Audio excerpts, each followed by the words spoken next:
بابا کی ویڈیو کو لائک کریں، شیئر کریں، سبسکرائب کریں۔ علیکم ورحمۃ اللہ وبرکاتہ۔ ان الحمد للہ والصلاة والسلام علی من لا نبی بعد، اما بعد فاعوذ باللہ من الشیطان الرجیم، بسم اللہ الرحمن الرحیم۔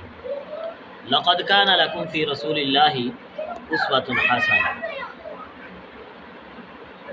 اللہ رب العالمین نے انسان کو پیدا کیا، عقل و شعور عطا فرمایا، اور ساتھ اللہ رب العالمین نے آسمان سے ہی وہ اصول بیان کر دیے، نازل کر دیے، جن کے ذریعے انسان اپنی زندگی گزارے۔ اسی لیے اللہ رب العالمین نے انبیاء اکرام علیہم الصلاۃ والسلام کا سلسلہ جاری کیا۔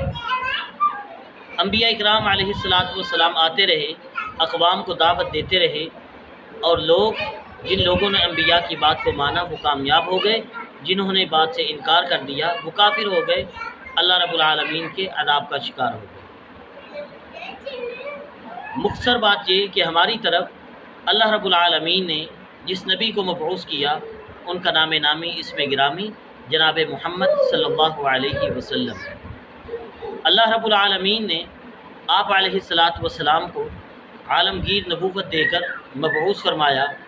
بے شک آپ علیہ الصلاۃ والسلام اس دنیا سے چلے گئے، لیکن آپ کی نبوت والی تعلیمات اللہ کے فضل سے باقی ہیں اور انشاءاللہ قیامت تک باقی رہیں گی، اور بعد میں آنے والے جتنے بھی لوگ ہیں ان تعلیمات سے مستفید ہوں گے، فائدہ اٹھائیں گے، جو لوگ اللہ اور اس کے رسول صلی اللہ علیہ وسلم کی اطاعت فرما برداری کریں گے وہ دنیا اور آخرت میں کامیاب ہو جائیں گے، اور جو اللہ اور اس کے رسول صلی اللہ علیہ وسلم کی نافرمانی کریں گے وہ دنیا اور آخرت میں ناکام ہو جائیں گے۔ یہ اللہ رب العالمین کا فیصلہ ہے۔ تو ہمارے لیے ضروری ہے کہ ہم مختصر طور پر اتنا علم حاصل لازمی کریں کہ نبی صلی اللہ علیہ وسلم کی اطاعت اور اتباع کے اندر اپنی زندگی گزار سکیں۔ نبی صلی اللہ تعالی علیہ وآلہ وسلم کا وجود ان تمام خوبیوں اور کمالات کا جامع تھا جو متفرق طور پر لوگوں کے مختلف طبقات میں پائے جاتے ہیں۔ آپ صلی اللہ علیہ وسلم دور بینی، اصابت فکر اور حق پسندی کا بلند مینار تھے۔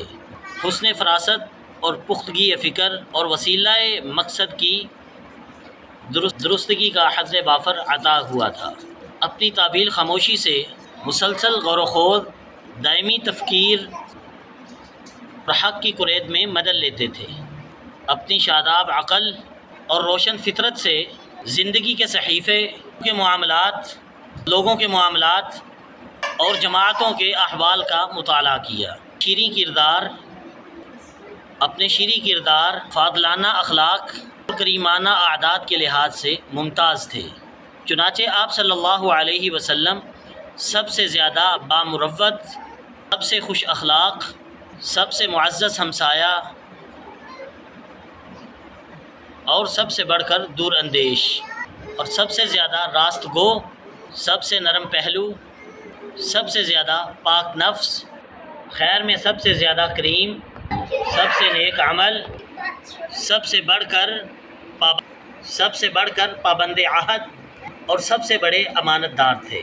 حتیٰ کہ آپ علیہ الصلاۃ والسلام کی قوم نے آپ کا نام ہی امین رکھ دیا تھا، کیونکہ آپ علیہ الصلاۃ والسلام احوال صالحہ اور خصال حمیدہ کا پیکر تھے۔ سبحان اللہ۔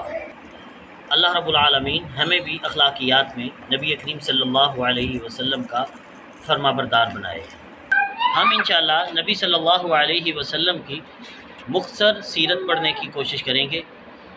آپ ہمارا ساتھ دیجئے اور تعاون کیجئے، چاہے ویڈیو کو شیئر